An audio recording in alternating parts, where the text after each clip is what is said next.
right, we ready? Ready. All right, good morning. Just a second. Brandon, hold on just a second, please. Brandon, you hear me? Brandon. You wait, that's fine. They got it. All right, here we go. You ready, Pat? Just want to give me 1 second. How much time do we have? Talk to me, Brandon.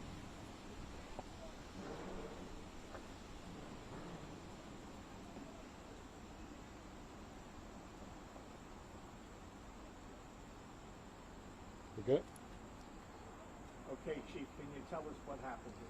Yeah, so I'm here to talk to the public about two incidents that happened, one near a school, one right outside of a school. I'll start with the incident that we're currently here on the scene of. Just before 10 o'clock a.m., members of the Metropolitan Police Department responded to the area of Idea Public Charter School for a shooting.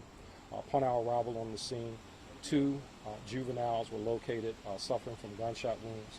Those two juveniles have been taken to an area hospital where they are currently receiving treatment for those injuries. This case has been closed with the arrest of another student, 15-year-old student here from the school. What we know so far is that earlier this morning, one of the students came to the school. That student arrived at school and was not wearing the proper uniform. And while that student was not wearing the proper uniform, staff at the school offered to properly outfit this particular student. He declined to not put on the proper school uniform, and that student, he left the school. Shortly thereafter, about 15 minutes later, two other students showed up and attempted to walk past the officer or the security person who was operating the magnetometer. Those two students, when they got challenged about being wand, they elected to leave the school.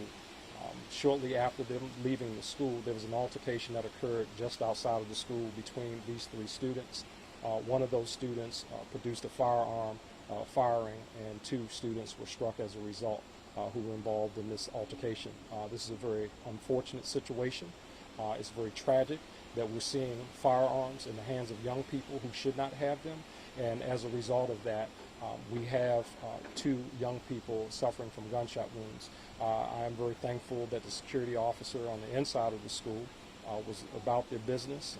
They made sure that no further injury or harm came to other students who were safely inside of the school. The individuals who were attempting to get in school were coming after school hours, so that essentially would have been truant. But this is what we see happen when young people are in possession of firearms. Again, just want to emphasize that the security officer did a great job here. In this case, is currently closed with the arrest of one person. There was a second incident that occurred before this, another incident that occurred before this over in the area of the 4700 block of Alabama Avenue. This did not occur inside of a school. It was about a block and a half away from a DC public school. There were several juveniles who were inside of a building, and while they were inside the building, there was some type of dispute that happened inside of the building, and it appears that a person who was already inside of the building fired a shot, striking one of these juveniles. He has been taken to an area hospital where he is also receiving treatment. This juvenile who is receiving treatment, it appears that his condition is stable, again, but under surgery right at this moment. The suspect in this case will continue to work with our partners in DC Public Housing and the residents of the building. We're making a lot of progress on this case, and we hope to have that case closed out as well very soon. That is pretty much the update on both of these cases, these very unfortunate cases that we've had this morning. Chief, the suspect you arrested in connection with the Idea School shooting, was that the one who wasn't wearing the proper uniform who was tossed out? No, it does not appear he was one that was wearing. He was not the one who was who was not wearing the proper uniform. That's not. He's one of the ones who refused to get wand upon entering the school building. You said that they're both in the hospital receiving treatment right now. The one who was shot in the stomach, is he expected to survive? Yes. Okay, and the other one, the arm, too. That's correct. What about that? Is he 15 years old, the suspect? It appears he's 15 years of age. And will he be charged as an adult? In the District of Columbia, he's not able to be charged as an adult. He's at the age of 15, so this would be a case that we'll work with our partners in the Office of the Attorney General. And where was he arrested? How soon was he arrested? in short proximity from the scene, responding officers from the Metropolitan Police Department were able to stop that individual and then place him under arrest. And Chief, are there any school resource officers, sworn officers? So as you know, Pat, this is something I've been talking about for many months now, and not long ago, decisions were made to reduce the number of school resource officers that we have. As of July 1st, we've had to reduce our school resource officers down to about 60 school resource officers. So we cover right now in the cluster model, which means a reduced number of officers. And every year for the next 3 years, we're required to reduce school resource officers by 20 until we don't have any school resource officers. I think incidents like this really underscores the importance of having our school resource officers who are able to really interact with young people in the schools, understand when we have disputes that happen. It's unfortunate. I'm kind of hearing some information right now that it may have been some kind of dispute between these individuals on yesterday that did not occur in the school. And as oftentimes you've heard me say that situations that oftentimes start in community will bleed over into the school. So we'll be working through this investigation to really get to the bottom of what happened here. But right now, the young man has been taken into custody. Can you tell us about the weapon that he used, the type of gun that he used? All I know right now is it's a handgun, and it's a part of the very active investigation. Have you responded to any shootings at the school ever before? The neighbors say that this is relatively a quiet area when it comes to the school in particular. Yeah, I don't recall recently any shootings at the school, maybe in the neighborhood, but I mean, Dingwood is a great community.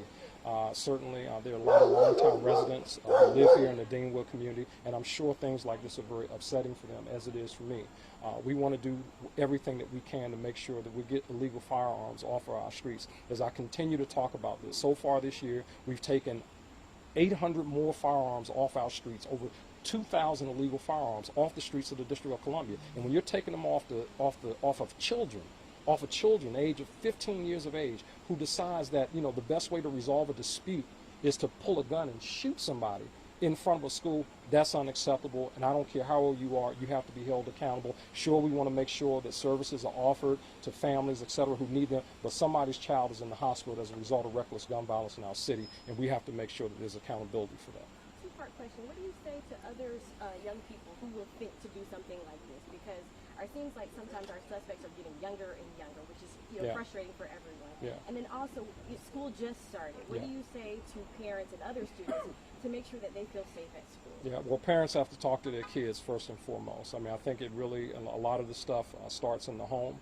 We have to be on top of what's happening with our children. Your children should not be leaving out of home and on the way to school in possession of a firearm or picking up a firearm on their way to school. I mean, again, that's just unacceptable behavior.